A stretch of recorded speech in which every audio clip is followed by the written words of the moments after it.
On Sunday morning, while church bells rang in the villages along shore, the world and its mistress returned to Gatsby's house and twinkled hilariously on his lawn.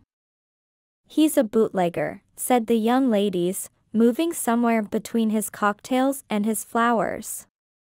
One time he killed a man who had found out that he was nephew to von Hindenburg and second cousin to the devil. "Reach me a rose, honey, and pour me a last drop into that there crystal glass." Once I wrote down on the empty spaces of a timetable the names of those who came to Gatsby's house that summer. It is an old timetable now, disintegrating at its folds, and headed "This schedule in effect July 5, 1922. But I can still read the gray names, and they will give you a better impression than my generalities of those who accepted Gatsby's hospitality and paid him the subtle tribute of knowing nothing whatever about him. From East Egg, then, came the Chester Beckers and the Leaches, and a man named Bunsen, whom I knew at Yale, and Dr. Webster Civet, who was drowned last summer up in Maine.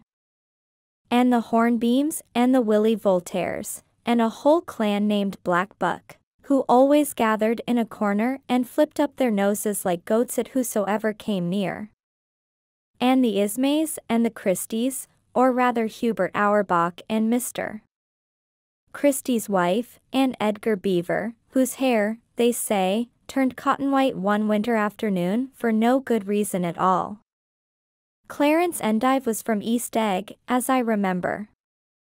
He came only once, in white knickerbockers, and had a fight with a bum named Eddie in the garden. From farther out on the island came the Cheadles and the O.R.P. Schraders, and the Stonewall Jackson Abrams of Georgia, and the Fishguards and the Ripley Snells.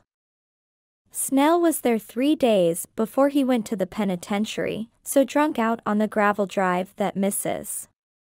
Ulysses Sweat's automobile ran over his right hand. The Danceys came, too, and S. B. Whitebait, who was well over 60, and Maurice Flink, and the Hammerheads, and Beluga the tobacco importer, and Beluga's girls.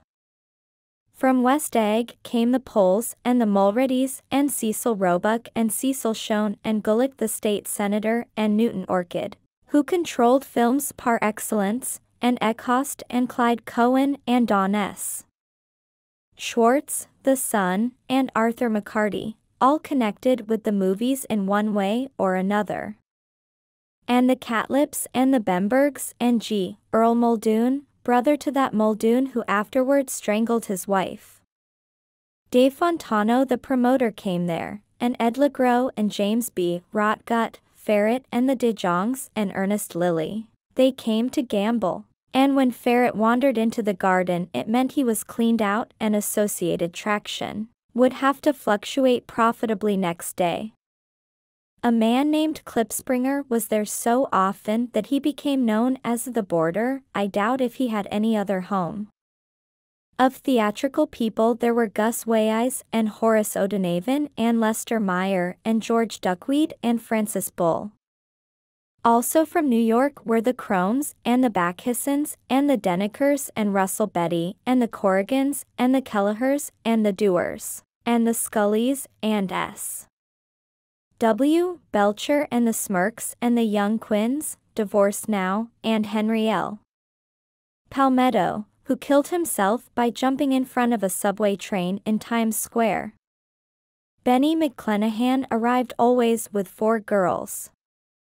They were never quite the same ones in physical person, but they were so identical one with another that it inevitably seemed they had been there before. I have forgotten their names, Jacqueline, I think, or else Consuela, or Gloria, or Judy or June, and their last names were either the melodious names of flowers and months or the sterner ones of the great American capitalists, whose cousins, if pressed, they would confess themselves to be. In addition to all these I can remember that Faustina O'Brien came there at least once and the Baedeker girls and young Brewer, who had his nose shot off in the war, and Mr. Albrechtsberger and Miss Hogg, his fiancée, and Ardita Fitzpeters and Mr. P. Jewett, once head of the American Legion, and Miss Claudia Hip, with a man reputed to be her chauffeur, and a prince of something, whom we called Duke, and whose name, if I ever knew it, I have forgotten. All these people came to Gatsby's house in the summer.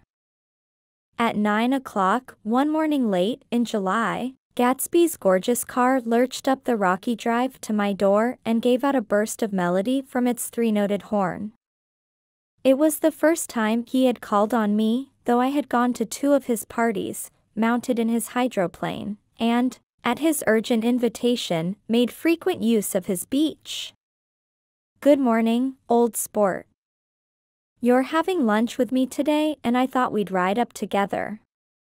He was balancing himself on the dashboard of his car with that resourcefulness of movement that is so peculiarly American. That comes, I suppose, with the absence of lifting work in youth and, even more, with the formless grace of our nervous, sporadic games.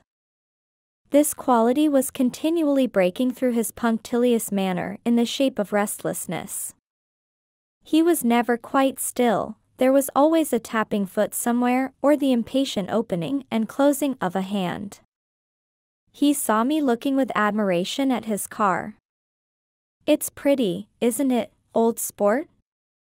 He jumped off to give me a better view. "Haven't you ever seen it before?" I'd seen it. Everybody had seen it. It was a rich cream color, bright with nickel, swollen here and there in its monstrous length, with triumphant hat boxes and supper boxes and toolboxes, and terraced with a labyrinth of windshields that mirrored a dozen suns. Sitting down behind many layers of glass in a sort of green leather conservatory, we started to town. I had talked with him perhaps half a dozen times in the past month and found, to my disappointment, that he had little to say. So my first impression, that he was a person of some undefined consequence, had gradually faded and he had become simply the proprietor of an elaborate roadhouse next door. And then came that disconcerting ride. We hadn't reached West Egg Village before Gatsby began leaving his elegant sentences unfinished and slapping himself indecisively on the knee of his caramel-colored suit. "Look here, old sport," he broke out surprisingly, "what's your opinion of me, anyhow?" A little overwhelmed, I began the generalized evasions which that question deserves. "Well, I'm going to tell you something about my life," he interrupted. "I don't want you to get a wrong idea of me from all these stories you hear." So he was aware of the bizarre accusations that flavored conversation in his halls. "I'll tell you God's truth." His right hand suddenly ordered divine retribution to stand by. "I am the son of some wealthy people in the Middle West, all dead now. I was brought up in America but educated at Oxford, because all my ancestors have been educated there for many years. It is a family tradition." He looked at me sideways, and I knew why Jordan Baker had believed he was lying. He hurried the phrase, "educated at Oxford," or swallowed it, or choked on it, as though it had bothered him before. And with this doubt, his whole statement fell to pieces, and I wondered if there wasn't something a little sinister about him, after all. "What part of the Middle West?" I inquired casually. "San Francisco." "I see. My family all died and I came into a good deal of money."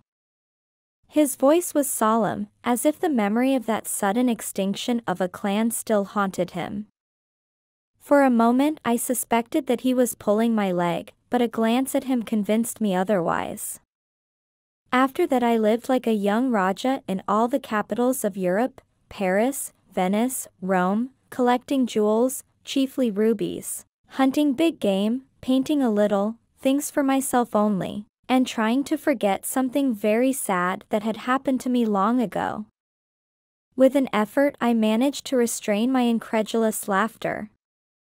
The very phrases were worn so threadbare that they evoked no image except that of a turbaned character, leaking sawdust at every pore as he pursued a tiger through the Bois de Boulogne. Then came the war, old sport. It was a great relief, and I tried very hard to die, but I seemed to bear an enchanted life. I accepted a commission as first lieutenant when it began.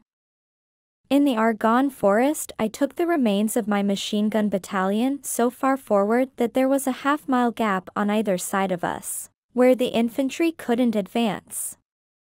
We stayed there 2 days and 2 nights, 130 men with 16 Lewis guns, and when the infantry came up at last they found the insignia of 3 German divisions among the piles of dead. I was promoted to be a major, and every Allied government gave me a decoration, even Montenegro, little Montenegro down on the Adriatic Sea. Little Montenegro. He lifted up the words and nodded at them with his smile. The smile comprehended Montenegro's troubled history and sympathized with the brave struggles of the Montenegrin people. It appreciated fully the chain of national circumstances which had elicited this tribute from Montenegro's warm little heart. My incredulity was submerged in fascination now. It was like skimming hastily through a dozen magazines. He reached in his pocket, and a piece of metal, slung on a ribbon, fell into my palm. "That's the one from Montenegro." To my astonishment, the thing had an authentic look.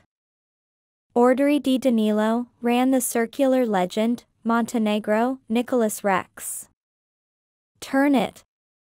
Major J. Gatsby, I read, "for valor extraordinary." Here's another thing I always carry. A souvenir of Oxford days. It was taken in Trinity Quad. The man on my left is now the Earl of Doncaster. It was a photograph of half a dozen young men in blazers loafing in an archway through which were visible a host of spires. There was Gatsby, looking a little, not much, younger, with a cricket bat in his hand. Then it was all true. I saw the skins of tigers flaming in his palace on the Grand Canal. I saw him opening a chest of rubies to ease, with their crimson-lighted depths, the gnawings of his broken heart. "I'm going to make a big request of you today," he said, pocketing his souvenirs with satisfaction. "So I thought you ought to know something about me. I didn't want you to think I was just some nobody. You see, I usually find myself among strangers because I drift here and they're trying to forget the sad things that happened to me." He hesitated. "You'll hear about it this afternoon." "At lunch?" "No, this afternoon. I happened to find out that you're taking Miss Baker to tea." "Do you mean you're in love with Miss Baker?" "No, old sport, I'm not. But Miss Baker has kindly consented to speak to you about this matter." I hadn't the faintest idea what this matter was, but I was more annoyed than interested. I hadn't asked Jordan to tea in order to discuss Mr. J. Gatsby. I was sure the request would be something utterly fantastic, and for a moment I was sorry I'd ever set foot upon his overpopulated lawn. He wouldn't say another word. His correctness grew on him as we neared the city. We passed Port Roosevelt, where there was a glimpse of red-belted ocean-going ships, and sped along a cobbled slum lined with the dark, undeserted saloons of the faded gilt 1900s. Then the Valley of Ashes opened out on both sides of us, and I had a glimpse of Mrs. Wilson straining at the garage pump with panting vitality as we went by. With fenders spread like wings we scattered light through half Astoria, only half, for as we twisted among the pillars of the elevated I heard the familiar jug-jug spat of a motorcycle, and a frantic policeman rode alongside. "All right, old sport," called Gatsby. We slowed down. Taking a white card from his wallet, he waved it before the man's eyes. "Right you are," agreed the policeman, tipping his cap. "Know you next time, Mr. Gatsby." "Excuse me. What was that?" I inquired. "The picture of Oxford? I was able to do the commissioner a favor once, and he sends me a Christmas card every year. Over the Great Bridge, with the sunlight through the girders making a constant flicker upon the moving cars, with the city rising up across the river in white heaps and sugar lumps all built with a wish out of non-olfactory money. The city scene from the Queensborough Bridge is always the city scene for the first time, in its first wild promise of all the mystery and the beauty in the world." A dead man passed us in a hearse heaped with blooms, followed by 2 carriages with drawn blinds, and by more cheerful carriages for friends. The friends looked out at us with the tragic eyes and short upper lips of southeastern Europe, and I was glad that the sight of Gatsby's splendid car was included in their somber holiday. As we crossed Blackwell's Island, a limousine passed us, driven by a white chauffeur, in which sat 3 modish Negroes, 2 bucks, and a girl. I laughed aloud as the yolks of their eyeballs rolled toward us in haughty rivalry. Anything can happen now that we've slid over this bridge, I thought, anything at all. Even Gatsby could happen, without any particular wonder. Roaring noon. In a well-fanned 42nd Street cellar, I met Gatsby for lunch. Blinking away the brightness of the street outside, my eyes picked him out obscurely in the anteroom, talking to another man. "Mr. Caraway, this is my friend Mr. Wolfsham." A small, flat-nosed Jew raised his large head and regarded me with 2 fine growths of hair which luxuriated in either nostril. After a moment I discovered his tiny eyes in the half-darkness. "So I took one look at him," said Mr. Wolfsham, shaking my hand earnestly, "and what do you think I did?" "What?" I inquired politely. But evidently he was not addressing me, for he dropped my hand and covered Gatsby with his expressive nose. I handed the money to Catspaw and I said, "All right, Catspaw, don't pay him a penny till he shuts his mouth." He shut it then and there. Gatsby took an arm of each of us and moved forward into the restaurant, whereupon Mr. Wolfsham swallowed a new sentence he was starting and lapsed into a somnambulatory abstraction. "Highballs?" asked the head waiter. "This is a nice restaurant here," said Mr. Wolfsham, looking at the Presbyterian nymphs on the ceiling. "But I like across the street better." "Yes, highballs," agreed Gatsby, and then to Mr. Wolfsham, "It's too hot over there." "Hot and small, yes," said Mr. Wolfsham, "but full of memories." "What place is that?" I asked.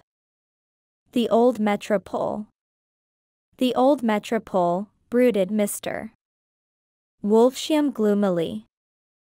"Filled with faces dead and gone. Filled with friends gone now forever. I can't forget so long as I live the night they shot Rosie Rosenthal there. It was 6 of us at the table, and Rosie had eat and drunk a lot all evening. When it was almost morning, the waiter came up to him with a funny look and says somebody wants to speak to him outside.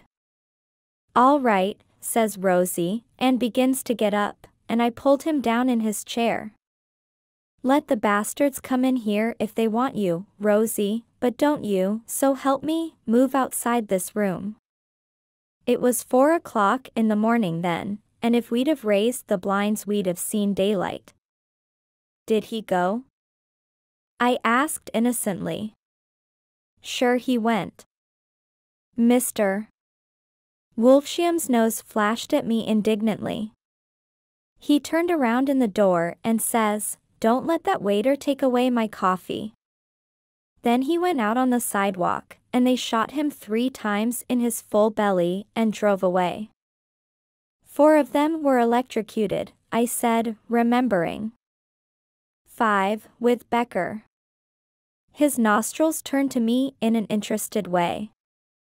I understand you're looking for a business connection. The juxtaposition of these 2 remarks was startling. Gatsby answered for me. "Oh, no," he exclaimed, "this isn't the man." "No? Mr. Wolfsham seemed disappointed. "This is just a friend. I told you we'd talk about that some other time." "I beg your pardon," said Mr. Wolfsham, "I had a wrong man." A succulent hash arrived, and Mr. Wolfsham, forgetting the more sentimental atmosphere of the old metropole, began to eat with ferocious delicacy. His eyes, meanwhile, roved very slowly all around the room. He completed the arc by turning to inspect the people directly behind. I think that, except for my presence, he would have taken one short glance beneath our own table. "Look here, old sport," said Gatsby, leaning toward me, "I'm afraid I made you a little angry this morning in the car." There was the smile again, but this time I held out against it. "I don't like mysteries," I answered, "and I don't understand why you won't come out frankly and tell me what you want. Why has it all got to come through Miss Baker?" "Oh, it's nothing underhand," he assured me. "Miss Baker's a great sportswoman, you know, and she'd never do anything that wasn't all right." Suddenly he looked at his watch, jumped up, and hurried from the room, leaving me with Mr. Wolfsham at the table. "He has to telephone," said Mr. Wolfsham, following him with his eyes.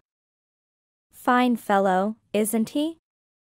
Handsome to look at and a perfect gentleman." "Yes. He's an Oxford man." "Oh. He went to Oxford College in England." "You know Oxford College?" "I've heard of it. It's one of the most famous colleges in the world." "Have you known Gatsby for a long time?" I inquired. "Several years," he answered in a gratified way. "I made the pleasure of his acquaintance just after the war. But I knew I had discovered a man of fine breeding after I talked with him an hour. I said to myself, there's the kind of man you'd like to take home and introduce to your mother and sister." He paused. "I see you're looking at my cuff buttons." I hadn't been looking at them, but I did now. They were composed of oddly familiar pieces of ivory. "Finest specimens of human molars," he informed me. Well, I inspected them. "That's a very interesting idea." Yeah, He flipped his sleeves up under his coat. yeah. Gatsby's very careful about women. He would never so much as look at a friend's wife. When the subject of this instinctive trust returned to the table and sat down, Mr. Wolfsham drank his coffee with a jerk and got to his feet. "I have enjoyed my lunch," he said, "and I'm going to run off from you 2 young men before I outstay my welcome." "Don't hurry, Meyer," said Gatsby, without enthusiasm. Mr. Wolfsham raised his hand in a sort of benediction. "You're very polite, but I belong to another generation," he announced solemnly. "You sit here and discuss your sports and your young ladies and your—" He supplied an imaginary noun with another wave of his hand. "As for me, I am 50 years old, and I won't impose myself on you any longer." As he shook hands and turned away, his tragic nose was trembling. I wondered if I had said anything to offend him. He becomes very sentimental sometimes, explained Gatsby. This is one of his sentimental days. He's quite a character around New York, a denizen of Broadway. Who is he, anyhow, an actor? No. A dentist? Meyer Wolfsheim? No, he's a gambler. Gatsby hesitated, then added, coolly, he's the man who fixed the World Series back in 1919. Fixed the World Series? I repeated. The idea staggered me. I remembered, of course, that the World Series had been fixed in 1919, but if I had thought of it at all, I would have thought of it as a thing that merely happened, the end of some inevitable chain. It never occurred to me that one man could start to play with the faith of 50 million people, with the single-mindedness of a burglar blowing a safe. How did he happen to do that? I asked after a minute. He just saw the opportunity. Why isn't he in jail? They can't get him, old sport. He's a smart man. I insisted on paying the check. As the waiter brought my change, I caught sight of Tom Buchanan across the crowded room. Come along with me for a minute, I said. I've got to say hello to someone. When he saw us, Tom jumped up and took half a dozen steps in our direction. Where've you been? He demanded eagerly. Daisy's furious because you haven't called up. This is Mr. Gatsby, Mr. Buchanan. They shook hands briefly, and a strained, unfamiliar look of embarrassment came over Gatsby's face. How've you been, anyhow? Demanded Tom of me.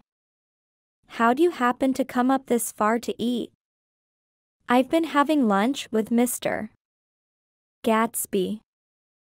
I turned toward Mr. Gatsby, but he was no longer there. One October day in 1917, said Jordan Baker that afternoon, sitting up very straight on a straight chair in the tea garden at the Plaza Hotel, I was walking along from one place to another, half on the sidewalks and half on the lawns. I was happier on the lawns because I had on shoes from England with rubber knobs on the soles that bit into the soft ground. I had on a new plaid skirt also that blew a little in the wind, and whenever this happened, the red, white, and blue banners in front of all the houses stretched out stiff and said tut tut tut tut in a disapproving way. The largest of the banners and the largest of the lawns belonged to Daisy Faye's house. She was just 18, 2 years older than me, and by far the most popular of all the young girls in Louisville. She dressed in white, and had a little white roadster, and all day long the telephone rang in her house, and excited young officers from Camp Taylor demanded the privilege of monopolizing her that night. Anyways, for an hour. When I came opposite her house that morning, her white roadster was beside the curb, and she was sitting in it with a lieutenant I had never seen before. They were so engrossed in each other that she didn't see me until I was 5 feet away. Hello, Jordan, she called unexpectedly. Please come here. I was flattered that she wanted to speak to me, because of all the older girls I admired her most. She asked me if I was going to the Red Cross to make bandages. I was. Well, then, would I tell them that she couldn't come that day? The officer looked at Daisy while she was speaking, in a way that every young girl wants to be looked at sometime, and because it seemed romantic to me, I have remembered the incident ever since. His name was J. Gatsby, and I didn't lay eyes on him again for over 4 years. Even after I'd met him on Long Island, I didn't realize it was the same man. That was 1917. By the next year, I had a few beaux myself, and I began to play in tournaments, so I didn't see Daisy very often. She went with a slightly older crowd, when she went with anyone at all. Wild rumors were circulating about her, how her mother had found her packing her bag one winter night to go to New York and say goodbye to a soldier who was going overseas. She was effectually prevented, but she wasn't on speaking terms with her family for several weeks. After that, she didn't play around with the soldiers anymore, but only with a few flat-footed, short-sighted young men in town, who couldn't get into the army at all. By the next autumn she was gay again, gay as ever. She had a debut after the armistice, and in February she was presumably engaged to a man from New Orleans. In June she married Tom Buchanan of Chicago, with more pomp and circumstance than Louisville ever knew before. He came down with 100 people in 4 private cars, and hired a whole floor of the Mulbach Hotel, and the day before the wedding he gave her a string of pearls valued at $350,000. I was a bridesmaid. I came into her room half an hour before the bridal dinner, and found her lying on her bed as lovely as the June night in her flowered dress, and as drunk as a monkey. She had a bottle of Sauterne in one hand and a letter in the other. "Gratulate me," she muttered. "Never had a drink before, but oh how I do enjoy it." "What's the matter, Daisy?" I was scared, I can tell you. I'd never seen a girl like that before. "Here, dearies." She groped around in a wastebasket she had with her on the bed and pulled out the string of pearls. "Take em downstairs and give em back to whoever they belong to. Tell em all Daisy's change her mine. Say, Daisy's change her mine." She began to cry, she cried and cried. I rushed out and found her mother's maid, and we locked the door and got her into a cold bath. She wouldn't let go of the letter. She took it into the tub with her and squeezed it up in a wet ball, and only let me leave it in the soap dish when she saw that it was coming to pieces like snow. But she didn't say another word. We gave her spirits of ammonia and put ice on her forehead and hooked her back into her dress, and half an hour later, when we walked out of the room, the pearls were around her neck and the incident was over. Next day at 5 o'clock she married Tom Buchanan without so much as a shiver, and started off on a 3-month trip to the South Seas. I saw them in Santa Barbara when they came back, and I thought I'd never seen a girl so mad about her husband. If he left the room for a minute she'd look around uneasily, and say, "Where's Tom gone?" and wear the most abstracted expression until she saw him coming in the door. She used to sit on the sand with his head in her lap by the hour, rubbing her fingers over his eyes and looking at him with unfathomable delight. It was touching to see them together, it made you laugh in a hushed, fascinated way. That was in August. A week after I left Santa Barbara, Tom ran into a wagon on the Ventura Road one night, and ripped a front wheel off his car. The girl who was with him got into the papers, too, because her arm was broken. She was one of the chambermaids in the Santa Barbara hotel. The next April Daisy had her little girl, and they went to France for a year. I saw them one spring in Cannes, and later in Deauville, and then they came back to Chicago to settle down. Daisy was popular in Chicago, as you know. They moved with a fast crowd, all of them young and rich and wild, but she came out with an absolutely perfect reputation. Perhaps because she doesn't drink. It's a great advantage not to drink among hard-drinking people. You can hold your tongue and, moreover, you can time any little irregularity of your own so that everybody else is so blind that they don't see or care. Perhaps Daisy never went in for amour at all, and yet there's something in that voice of hers. Well, about 6 weeks ago, she heard the name Gatsby for the first time in years. It was when I asked you, do you remember? If you knew Gatsby in West Egg. After you had gone home, she came into my room and woke me up, and said, "What Gatsby?" And when I described him, I was half asleep. She said in the strangest voice that it must be the man she used to know. It wasn't until then that I connected this Gatsby with the officer in her white car.